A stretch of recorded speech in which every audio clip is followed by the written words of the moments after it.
We are making jam. Yay! Finally.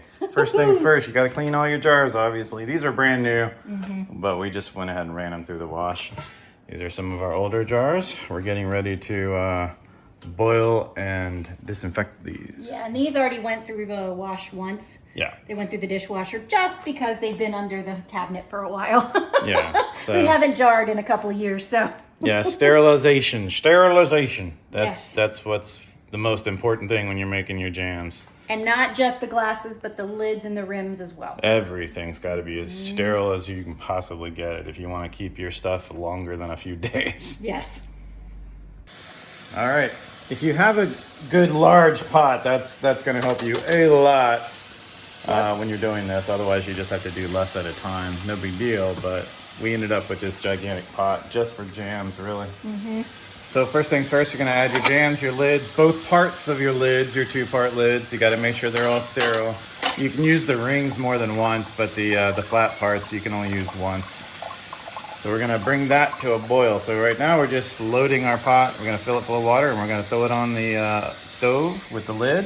Bring that to a boil for a little while. Make sure that everything is completely germ and bacteria free. Yes. While that's going, we're going to start our actual jam. Woohoo! Yay, strawberry! Loads of strawberries. Oh my God. So much. So we went strawberry picking a couple of times. You may have seen that on one of our last videos. And we have so many strawberries, this is not even close. That we decided to do a ton of jam. Yay. So first things first, we need 5 cups of crushed strawberries to do our jam. And we always add lemon juice just to brighten the color and wake up the flavor just a little bit. And sometimes we add a little vanilla too. Yeah, vanilla's always good. So first things first, 5 cups of crushed strawberries. Woo. Yeah, I'll be here for a minute. So as you saw a second ago, we took our clean jars. We have them on the stove now. Water is covering everything, and we are slowly bringing that to a boil. Once it boils, we'll turn off the heat and we'll just leave that lid on there until we're ready to use them. When we are ready to throw jam in there, we'll dry them out completely. I want to make sure there's no liquid inside the jar when you pour in your molten strawberry goo. Molten strawberry. Yeah, it can. You make it sound so yummy. That can cause crystallization in your jam if there's some water in there, because you're going to boil out a ton of the water when you do the jam. Yes. And if there's water in the jar when you add your molten lava, it can cause crystallization in your jam, which is fine. You can eat that. That's not a problem. It just adds a weird texture. So one thing we want to do when we're preparing our strawberries, we're going to be crushing these, and the easiest thing we found to use was just a potato smasher.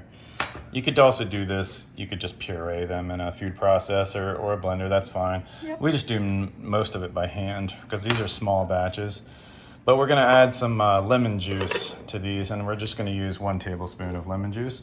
We're also going to add some vanilla to it as well, but let's get the lemon juice in here real quick and we'll start smashing away. Okay. All right. Yep. Ah! Add 1 tablespoon Literally. to your recipe. Might provide texture.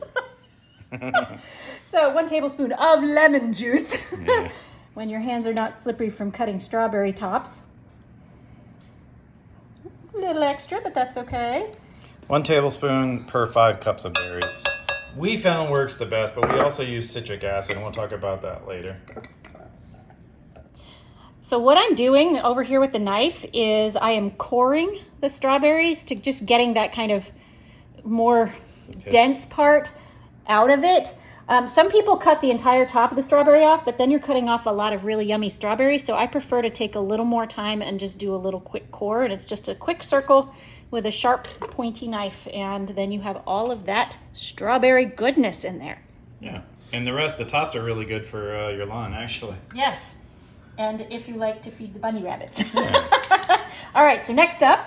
Vanilla, and we use real vanilla. We try not to use the imitation as often as possible. Ever. Yeah. We've talked about that in our other recipes, that yes, it's more expensive, but the flavor is just awesome. And we're going to make our own vanilla this year too.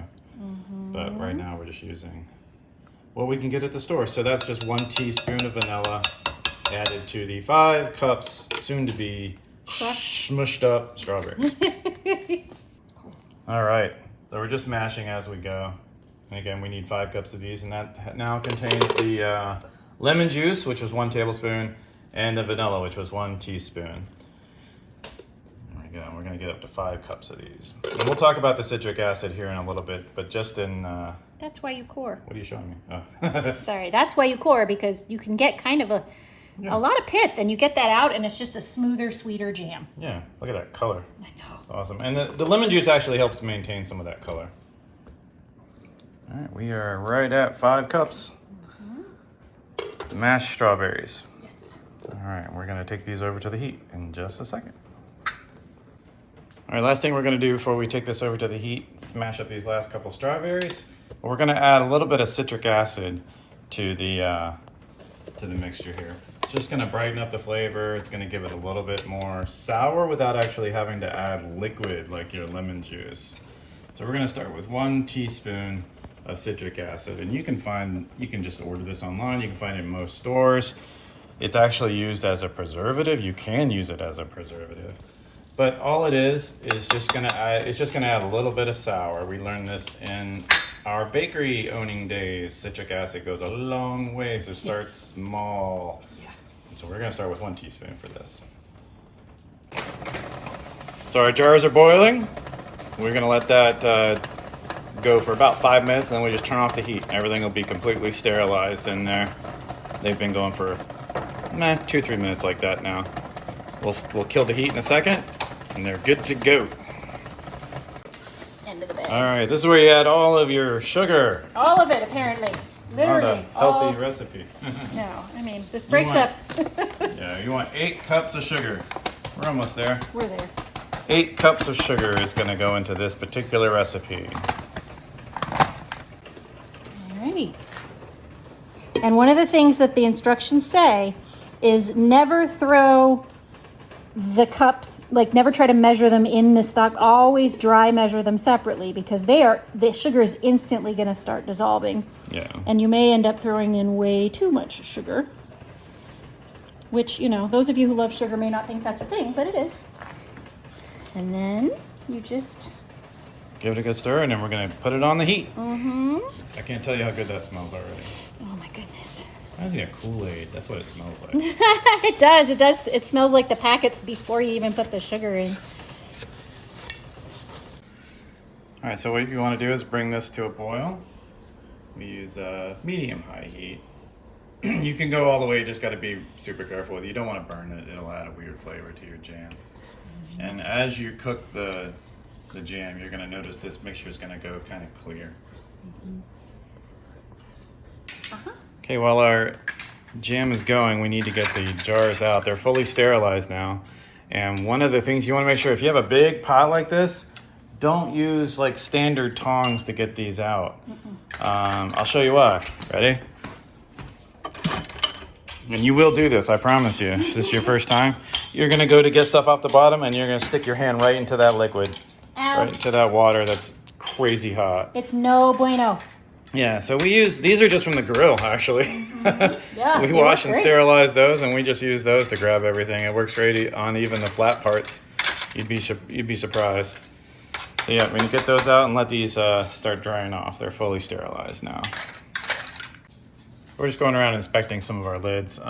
These pieces right here are important to look at. That little wax/rubber seal around the side of it, you want to make sure there's no breaks in it.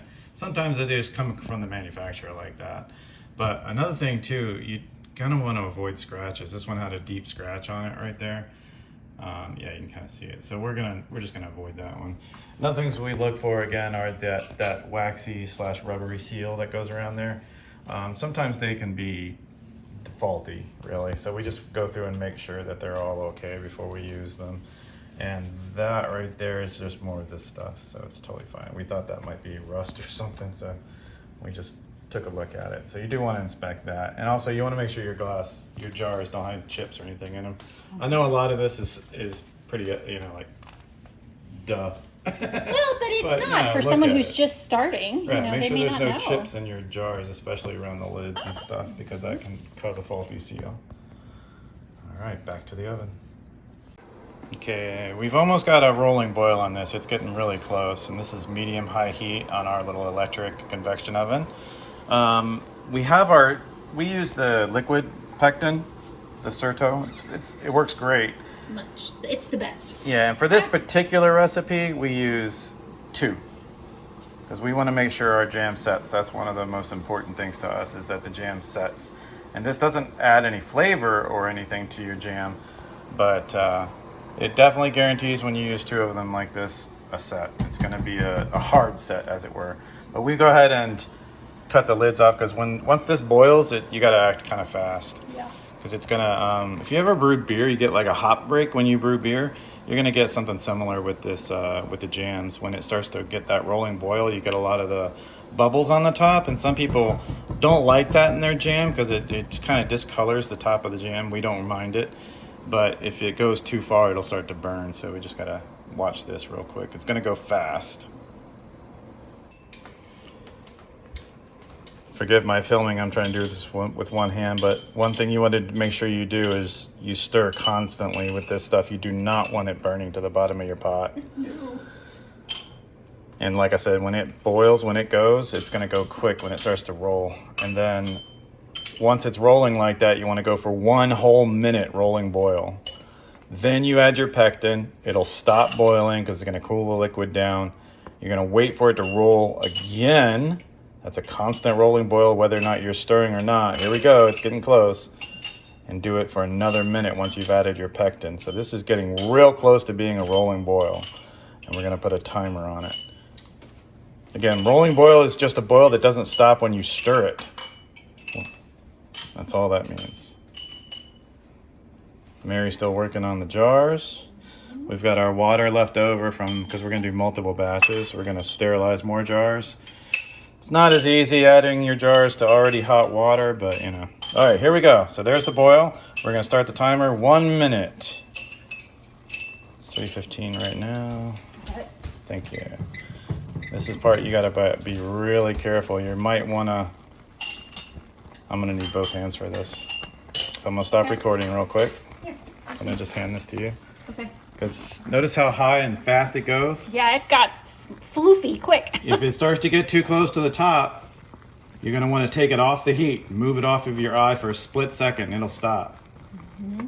But if this goes over, it sucks. Yes. It's going to be rock candy on your stove is what you're going to have. Strawberry flavored rock candy on your stove. And see how it's splashing a little bit? I should have a glove on because if that hits your skin, that's an instant burn. Mm-hmm. I'm just being lazy. Well, like we said, it happens kind of fast, so. Yeah, and I'm being a little overconfident with my skills here. Ah. There we go. Don't let that fall in. I love. Thank goodness for silicone.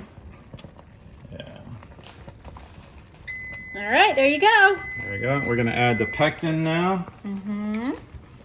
Here's one. We stir as it goes. You'll notice it's going to break that boil. It's just going to cool. It cools the liquid down so it stops boiling for a second. And then once we get it back to a rolling boil, it'll go for another 1 minute. 1 minute again on that. And then you are good to go. Mm-hmm. So we're going to stir this. It won't take long. It'll be back in a rolling boil any second. See why I had the lids, the tops cut off of those? Yeah. Because it goes fast and we don't want to wait. And here comes the rolling boil. There we go. We'll start another minute timer. Thank you, Mary. You're welcome. This is the exciting part. Yeah, this is. You do have to work kind of fast on this bit, but 1 minute.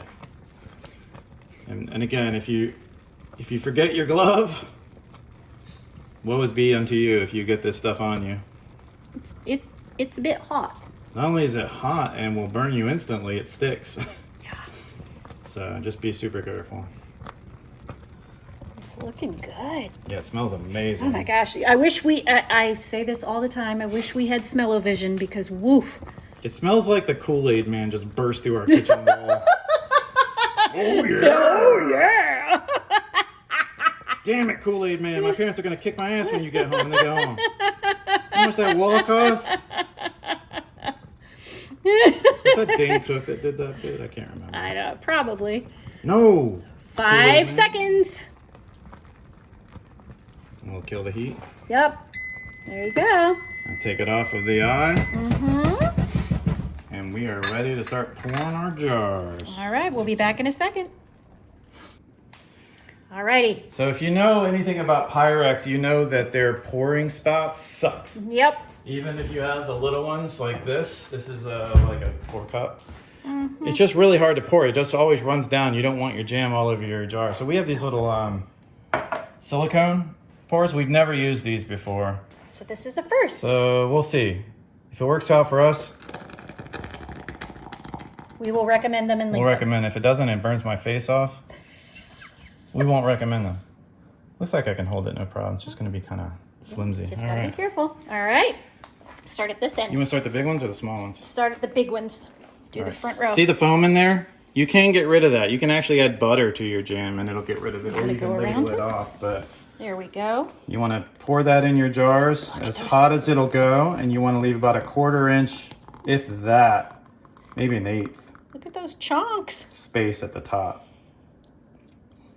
You want to leave about that much room. And then Dave is gonna, oh, I was gonna. Immediately just put on your little flat disc there and just go on to the next. I'm going to go to a small Dave and I are gonna switch.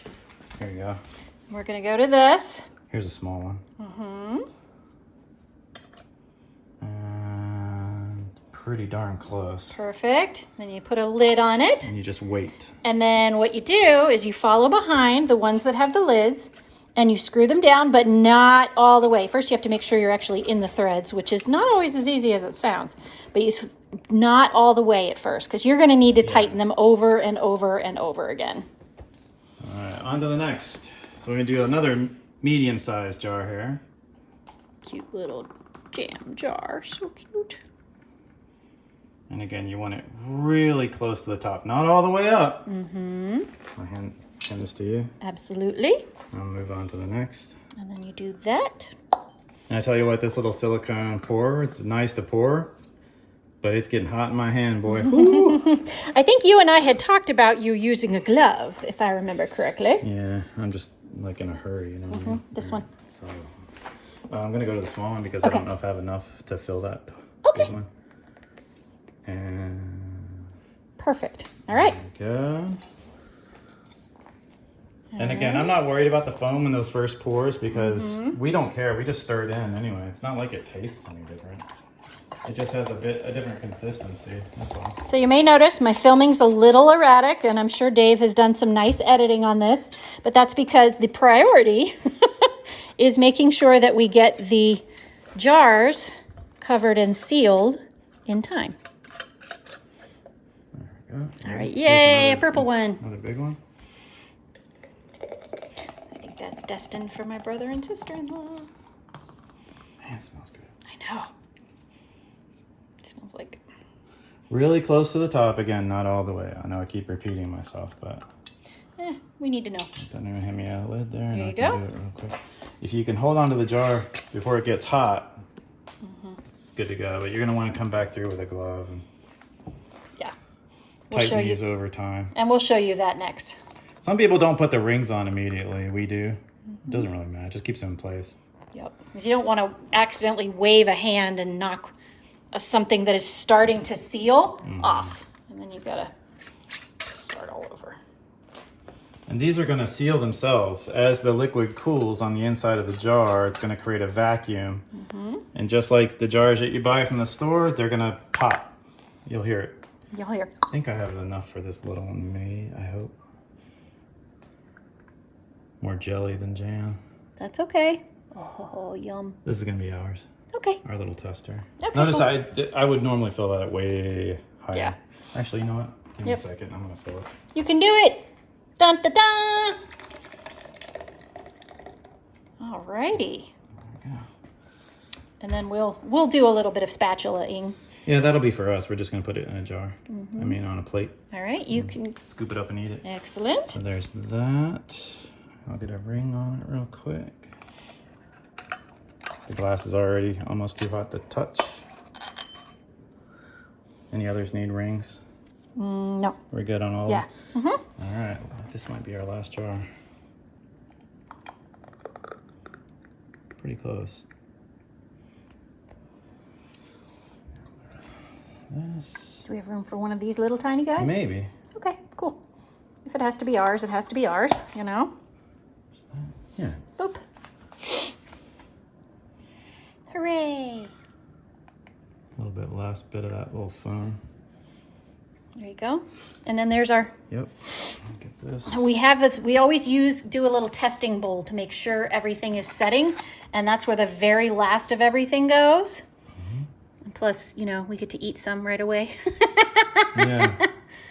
All right, do we have any left in there to spatula? Yeah, we have a ton left. So we'll come back. We'll see you guys in just a second. Okay. All right, so there you can see the very first one we poured. That always goes to us because it's going to have the most of that film in there. The rest you can see are pretty much clear of that. Look at this color, you guys. Oh yeah, that was good. I hope it comes across on the video. Ooh. Oh, that would suck. Don't drop it. I won't. Okay. All right, so now we're gonna wait actually, and you're gonna start hearing these lids. They'll pop as the vacuum is created in here. That little edge right there, it'll do that. Now notice it stayed down. That's because there's a vacuum in there. I won't do that to all of them. So we want to hear them go. They go pop, pop, pop, pop, pop, kind of all at once, if you know, per size. So yeah, that was one batch. Made quite a bit. I 10 jars. Didn't measure exactly how big these jars are and everything, but made quite a bit. And we are on to the next. We're already boiling, sterilizing our next set of jars. I can tell you how many it makes because this is a pint. And so 1, 2, these are half pints. 3, 4, 5. 5 pints. 5 pints. I think. Roughly. Roughly. I think Math is hard. Yep, that's correct. 5 Awesome. pints. And there's your strawberry jam that is sure to set. We didn't mention that at the beginning. Hopefully it's in the title of the video. But these will definitely set. We'll see you guys on the next round. They're starting to, the lids are starting to go. I was hoping to maybe get it on film. That one still needs to go. You can kind of see it. This one needs to go. This Yeah. one needs to go. And this one needs to go. This one does, yeah. Those have gone already. It's kind of funny. You're in another room and you just hear pink. Pink. Like, what is that? Oh, it's the lids. Yay! So as you can tell, we've been eating it and it's set already. No problem in our little bowl. Oh my gosh. And so it's good. very, very good. If anything, I think we're gonna triple the amount of citric acid we put in the next batch. The next batch, we're doing strawberry mango. So excited. We've never done strawberry mango before. All right, we'll see you guys on the next one. Or we'll see you guys soon. We're gonna try this. We're gonna open one of these so you can see it. So we weren't gonna record this one. This is our second jam. We're doing strawberry mango, but I wanted to mention something. Remember the foam we were talking about at the top of the jam for the first couple of jars? Some people you can use, like, I've seen butter, I've seen margarine used to kind of get rid of that. Did you hear that? Yeah, I did hear that. Did you guys hear? That was one of the jars. One of our little jars. How fortuitous. Yes. Or you can just ladle it off. If you don't really like that foam, you can just ladle it off. Well, again, we don't care. No. Because the first thing we do with this jam is we stir it up. When we open the jar, we just give it a really good stir. So this is our jar because it has all the foam in there. We just stir it up. This is a very, very hard set jam. I got tired of jams not setting properly when I go from fruit to fruit. So by adapting this recipe, using that much pectin, 1 extra cup of sugar, your jam is going to set, no problem. I mean, look at this. This is still slightly warm. It's going to set. It's already set. Yeah, but I just wanted to talk about that real quick because I kind of just glossed over it in the first round of jam here. But that foam, it's no big deal unless you're just going for that really clear look. Here's a good example of the fruit floating to the top. I wanted to get it in some good sunlight. And again, that's why some people will flip the jar halfway through it cooling, and it'll make the fruit a little bit more evenly distributed. But again, the first thing we do when we open these jars is stir it all up, so we don't we don't care that it rises to the surface, but you can do that. All right, it's been 24 hours, so we figured we would try this out. I'll let you do the honors. It obviously set. I mean, it set yesterday. S for strawberry. Yes. Let's take a look at it. There's some of that foam we were talking about. And we leave it because we just stir up the whole jar every single time anyway. And you can see because the fruit is at the top, right? Because it just floats up there. So we just stir it up. And you may think with that extra pectin and that extra... Oh no! We lost some. Oh, we didn't. Is it good? It's really good. Nice. Sorry. Supposed to be a joint first tasting, and instead it's... That's all right. I took advantage of my own... So yeah, it's not crappy going to be like a crazy hard set. I mean, you might think that with the extra pectin and a little bit of extra sugar, but it's not. It's just guaranteed to set. That's what I was saying. We stir it up, so we don't really pay too much attention. Go for it. God, you can smell it over here. It smells like Kool-Aid, doesn't it? Tastes like strawberry Kool-Aid. That is Nice. amazing. Oh my gosh, the strawberry flavor came out so beautifully. Sweet. Yeah, we had a little bit of it yesterday, but we haven't tried it since it completely set. So there's your strawberry jam recipe. Now I want to go try the strawberry mango. You guys didn't see us film that one, really, so maybe we'll do it next time. It's a great recipe.